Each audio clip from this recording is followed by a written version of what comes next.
My full name is Dolores Kucha Falanga. Well, I'm Sal J. Falanga, Salvatore J. Falanga.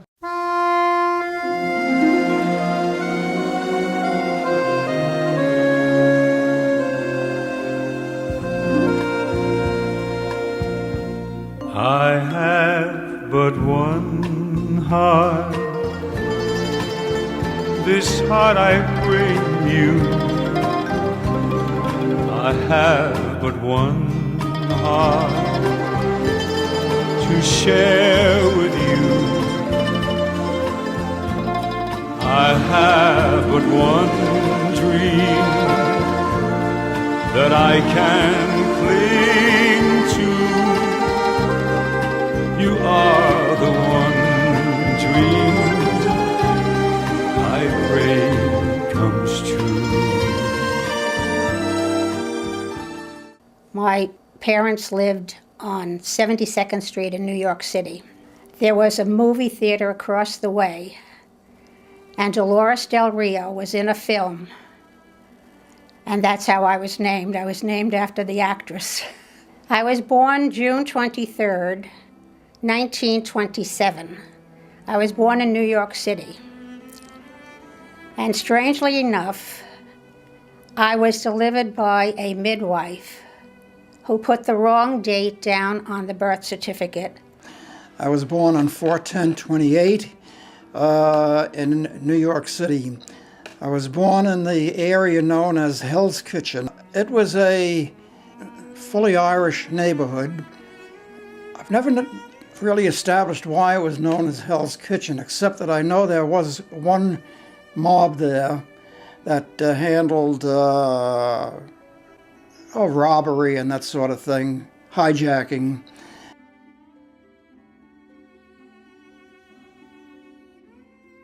I can trace my family as far back as my great-grandmother. They came from Ireland, County Meath in Ireland. MC Laughlin, McLaughlin. And my great-grandmother, whom I remember very clearly, she died when I was 13, so I have very good memories of her. We were very close to the family. My mother had 4 sisters and 1 brother, and we had my grandfather and grandmother there. My other grandparents were in Italy, Sorrento, and that's where my father was born. My grandfather in Italy was a stonemason. In the year of 2009, 2010, that would be a fine trade. In those days, it wasn't, and consequently they had very little to live by. That was the major reason my father left the country eventually and came to USA. Well, my grandmother, on my mother's side, lived with us. She lost her husband when he was very young. And she was just a kind, caring individual. Her name was Mary McLaughlin. We called her Little Mama. My maternal grandparents were also Italian. They had come to the USA where all their children were born, including my mother. And my grandpa was the, I would say was the caretaker of a large warehouse, and that's where he made his living. He had a very nice apartment as part of the warehouse deal, and I spent many, many years of my youthful time there. She had 3 daughters. My mother was the oldest, my Aunt Dorothy, and my Aunt Baby. Well, not only did they speak Italian, but I spoke only Italian for a number of years until I started school, I guess. Oh, it was wonderful. We didn't know anything else. You know, we had a very simple life, and she was there, and she helped a lot. Mary Falanga. She was a very pretty lady. She had fairly long. Well, she had long hair, half long hair. She was 19 years old when she was married.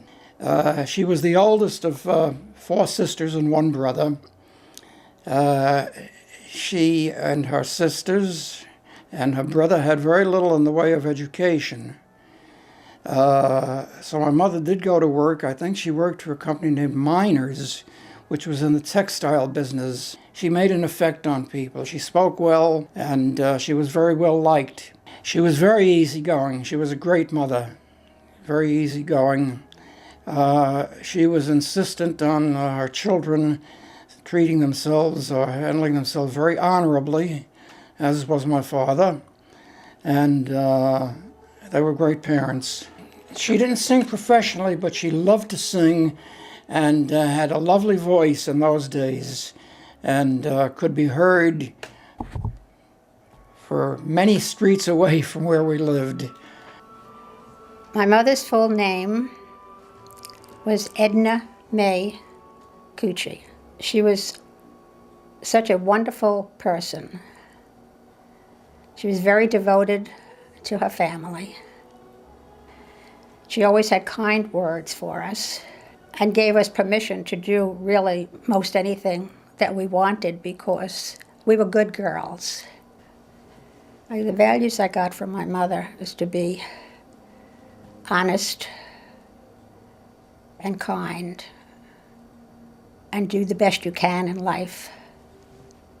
If at first you don't succeed, just keep trying. Get the most out of life as you can. Okay, my father's full name was Lawrence Paul Cucci. He was born in New York City. He was an electrical engineer. Very handsome man, very distinguished. Did a lot of traveling, so he was not home a lot. I remember he always had the saying, always be as bright as General's electric light. Well, that was Joe Falanga.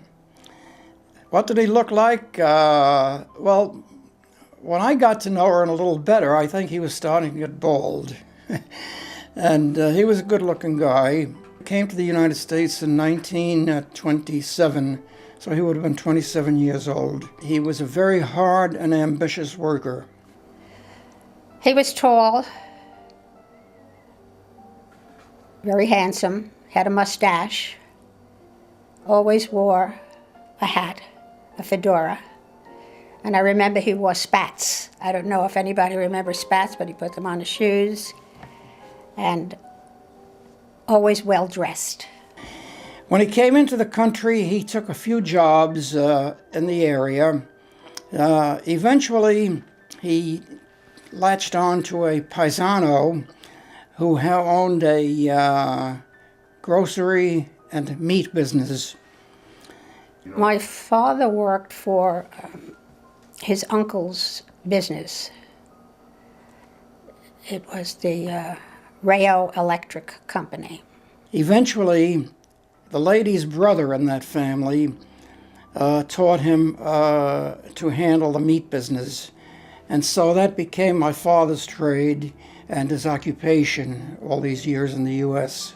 While he was working to learn the meat business, my mother used to go to the store for her parents. She used to go into the store, I suppose. Used to go here and there around the area. He recognized her, and he fell for her. When I was a child, I lived 1293 First Avenue in New York City. It's in Manhattan. My school was about a block away. We'd walk to school, and we'd come home for lunch because we didn't have any cafeterias at that time. And so, when the time came, my dad, as I understand it, asked his boss, his 2 bosses, for an introduction, and that's how he met Mother.